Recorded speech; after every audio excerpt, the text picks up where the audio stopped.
au plein cœur du parc, qui est le parc historique qu'on a très fortement construit et développé ces dernières années, avec un grand programme d'investissement de 304 millions d'euros. Un grand programme qui a été initié en 2018, 304 millions, et 10% de ce grand programme a été fléché sur la dynamique environnementale.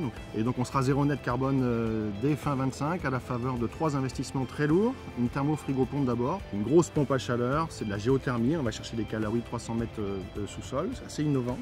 Puis une biomasse et enfin un programme de panneaux photovoltaïques qui va couvrir 2/3 des parkings. Le parc du Futuroscope, c'est 2 millions de visites à peu près, dont 160 000 scolaires.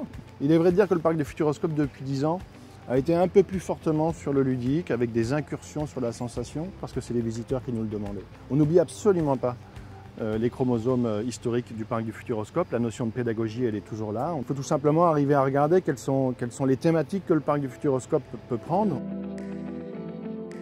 On peut dire comment nous, on considère que l'avenir va se passer. Évidemment, la dimension environnementale, elle est très intéressante et on pourra à la fois dire comment il est possible d'être vertueux et ensuite prendre les scolaires par la main et aller leur montrer concrètement ce que c'est qu'une thermo-frigo-pompe, une biomasse et un grand programme de panneaux photovoltaïques.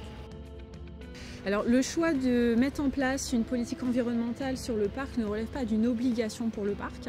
Néanmoins, quand on s'appelle Futuroscope, on ne peut pas se détacher de la notion de développement durable et donc imaginer aujourd'hui quel pourrait être le futur de demain, c'est forcément inscrire dans nos gènes dès aujourd'hui des engagements environnementaux.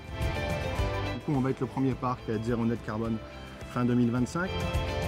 Alors s'appeler Futuroscope et avoir le mot futur à l'intérieur de Saint-Marc, c'est quand même un lourd héritage. Quand on construit des expériences, en expliquant que globalement la vie peut être belle et le futur et l'avenir peut l'être aussi. C'est une mission très prétentieuse, mais enfin on essaye quand même de le faire.